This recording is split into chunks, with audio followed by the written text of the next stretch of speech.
I hope you are ready because today I'm going to share the one flexibility secret that got me from this to this. Now, a lot of people think that flexibility is just getting deeper in your stretches. And yes, it is that to a certain extent. But if you are somebody who has been plateauing in your progress, or maybe you're not progressing at the pace that you want to be at, maybe you see a lot of pain and injuries from flexibility, or maybe you're someone who's noticed that your flexibility isn't quite usable, meaning you're not able to demonstrate the full extent of your flexibility in the way you move, for example, like in dance.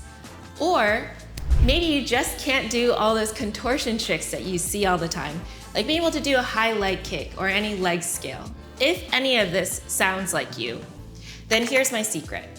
When I started to see flexibility as getting stronger at my end ranges, that's when everything changed for me. That's when I no longer got injured. That's when flexibility started to show up in my dance. And that's when my flexibility increased dramatically. So let's talk about how we can do this. Now, there are 3 steps to apply this, and I'm going to share all of those steps to you today. So the first step is that you need to build body awareness. You need to have that mind-body connection that people talk about all the time. And the thing is, a lot of the muscles that we use for flexibility, we don't use in our everyday. So we have to actively and intentionally build this body awareness. Some of the ways you can tell if you have this body awareness, if you have this mind-body connection or not, is to ask yourself, are you that person in the stretching class that can never square their splits? Does the teacher always have to correct your position? Does the teacher have to hold you in that position, and if they let go, your body just automatically snaps back to an open split? Or maybe you just don't understand what squaring your splits are supposed to feel like. Okay, that's one way you can tell. The second way you can tell is if you're in a movement class and your teacher asks you to do something. Maybe they cue you to engage something and you just have no idea how to follow that cue. Don't worry, I've been there. These are signs that you might be lacking body awareness.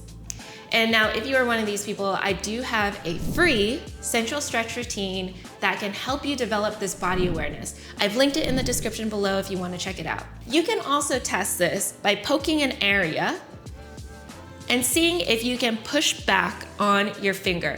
If I poked an area in my hips, knowing that's the muscle that helps me square my splits, and see if I can push back on my finger with my muscle, then I'm able to activate the muscle. And that tells me that I have the body awareness to be able to activate that muscle. All right, activating that muscle when you're just standing up is going to be very different than activating it at your end ranges, which is step number 2. So we need to not just be able to activate the muscle, but to be able to have it activate when we are in a stretch. So you can test this in the same way. Go into a stretch, poke that same muscle, and see if you can push back on your finger.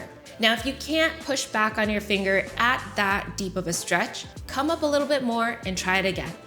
Now you'll be able to see what is the range, the end range that you can activate those muscles. And your job then is to just increase it each time. Now, the third and final step is you need to be able to strengthen those muscles at your end ranges. So this is your muscle being able to bear weight at your end ranges, to be able to have any sort of strength at your end ranges. And you can test it by just being able to let those muscles hold your weight while you are at your deepest stretch. And once you see if you can even do it at all, then you can start to strengthen this by holding it for longer and longer periods of time. All right, so the 3 steps to helping you get past plateaus in your flexibility, to reduce pain and injuries, and to have your flexibility actually be usable, we have to increase your strength at your end ranges. And to do that, we have to first be able to activate those muscles, have that body awareness to do that. Second, be able to activate them at your end ranges. And lastly, be able to have strength in those muscles at your end ranges. All right, I hope this video is helpful, and I'll see you in the next one.